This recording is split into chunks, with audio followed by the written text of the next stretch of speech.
Здравствуйте, мои маленькие любители прекрасной России будущего. Настраивайте свои утюги и лаптифоны на нашу волну. С вами снова я, Соломон Скрипенбаум.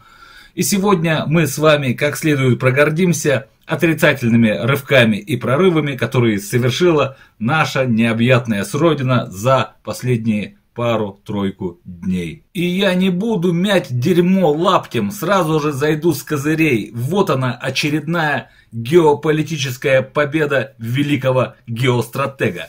Польша выходит из конвенции по запрету противопехотных мин. Сейм Польши проголосовал за выход из Оттавской конвенции по противопехотным минам. За возобновление их использования проголосовали 413 депутатов против 15. Трое воздержались. И Польша собирается заминировать свои границы. Перед этим я рассказывал несколько дней назад, точно так же из конвенции из этой вышла Финляндия. И сейчас страны Балтии рассматривают вот эту конвенцию для того, чтобы тоже выйти и чтобы заминировать границы. Владимир Владимирович Хуйло Владимирович Чемоданный начал Великую Отечественную спецоперацию, на которой уничтожил уже очень много украинцев, мирных украинцев и военных украинцев. Уничтожил 1 миллион уже миллион своих боевых выродков для того, чтобы отодвинуть границы НАТО. Но в связи с началом Великой Отечественной спецоперации, наоборот, НАТО приблизилось, НАТО возродилось, НАТО опять стало силой, опять они сделали военный бюджет, причем огромный военный бюджет, и начали восстанавливать свою армию.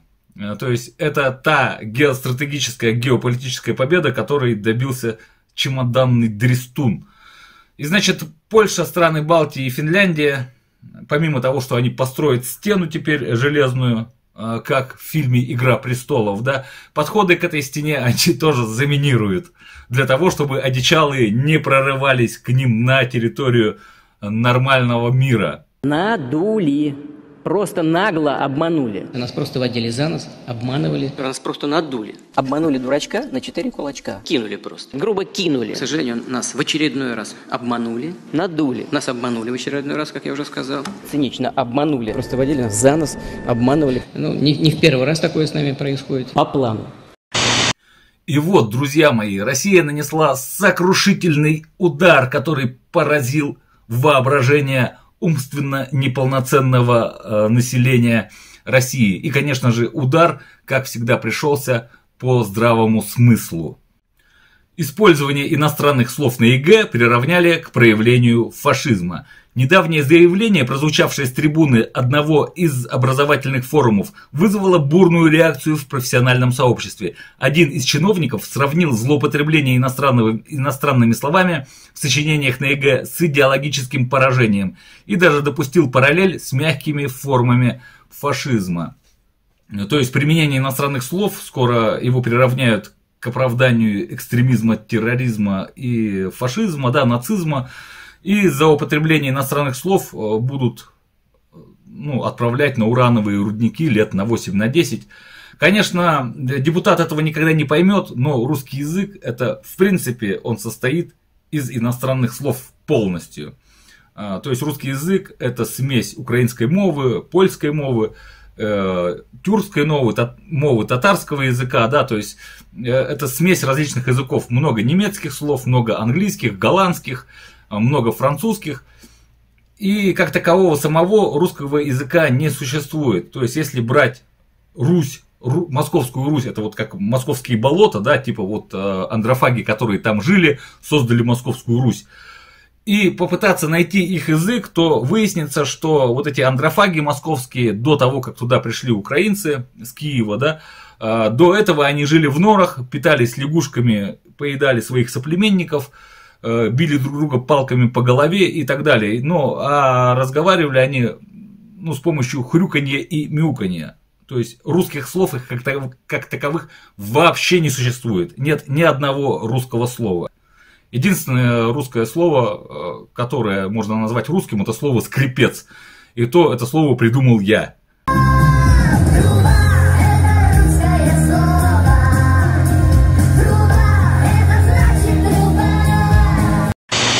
И новости из Саранска. Я все время путаю Саранск, Засратов, они, по-моему, рядом где-то находятся, да?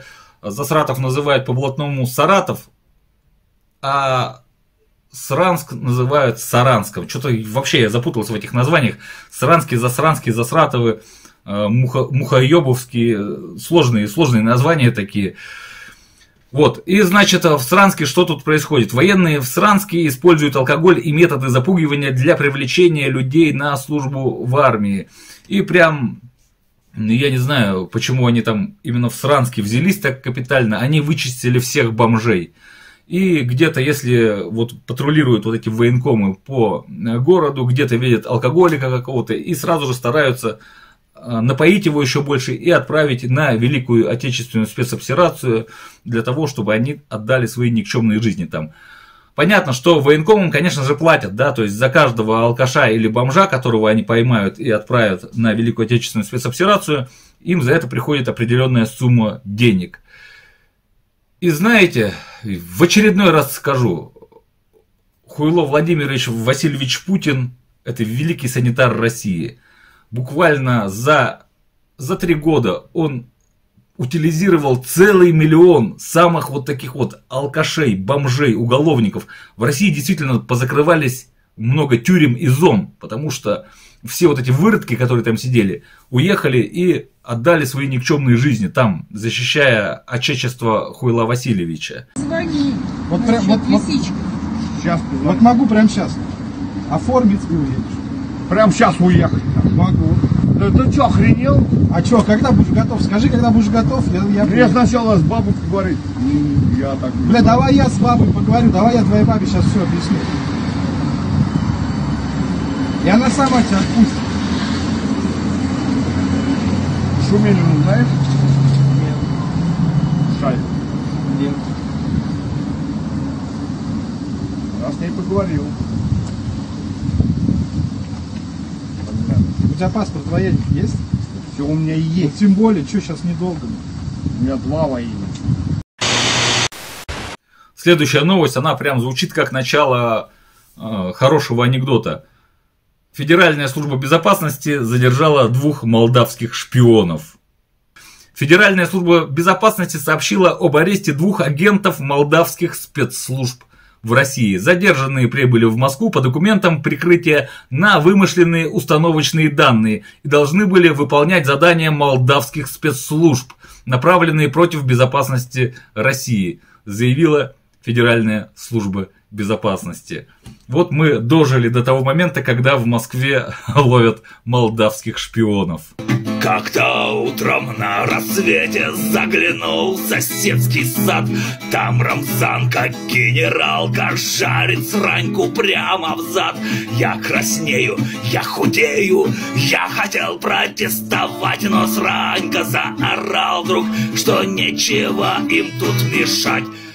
Член кудрявый. И тут любителям прекрасной России будущего повод как следует прогордиться императрицей прекрасной России будущего. Юлия Борисовна Анатольевна Навальная выступила в Финляндии. И как пишут вот Навальнята, Кира Ярмаш, Юлия выступила на общественном политическом фестивале Suomi-Arena в Финляндии. На ее выступление пришло более 2000 человек. Я не знаю, почему она так пожалела финнов. Вот эта Кира Ярмаш могла бы написать и 200 тысяч человек. Да что там 200? Пришло 2 миллиона посмотреть на императрицу прекрасной России будущего. Чего их жалеть, этих финнов-то, да? Пиши хоть сколько. Все равно никто проверять этого не будет. Но на самом деле пришли они не на Юльку Навальную, это просто фестиваль Suomi-Arena. И Юльке Навальной зачем-то там дали слово. Юлька Навальная, конечно же, там рассказала, что вот русский бедный народ ни в чем не виноват, это война одного Путина, русскому народу нужно помогать, снимите санкции, давайте россиянам визы, запускайте их в Финляндию, в общем, помогайте чем можете. Еще лучше, конечно же, помогать беспилотниками в Россию передавать, тогда россияне вообще прекрасно заживут. В общем, Юля все на своем стояла, рассказывала какие-то сказки про белого бычка. Ну, а то, что было 2000 человек, как пишет Кира Ярмаш, ну, это были участники фестиваля. Просто они не стали уходить, пока Юлька Навальная что-то там им рассказывала. В общем, повод для гордости есть. Хотя мы все с вами знаем, что 1 марта, когда Юлька Навальная позвала всех на антивоенный парад, там пришло чуть больше 100 человек. 17 ноября пришло около 1000 человек, и только потому, что на него приехал я. Люди пришли посмотреть на Скорпиона Семецкого. Вот 1 марта уже никто не пришел, потому что знали, что я не приеду. И опять же, Юлька Навальная отменила концерт в память Алёшке Навальному, потому что никто не купил билеты. Поэтому я не знаю, на кого рассчитан вот этот вот наглый, нелепый пиздеж. Все равно к ним никто не ходит. Потому что Юлька просрала все, что могла. Ну и на этом, наверное, все новости, друзья. Пишите комментарии, напишите, откуда вы меня смотрите. Обязательно ставьте лайки. И давайте, друзья, всего вам самого наилучшего. Да хранит вас всех колбас. Всем пока. Как-то утром на рассвете заглянул в соседский сад. Там Рамзан, как генералка, жарит сраньку прямо в зад.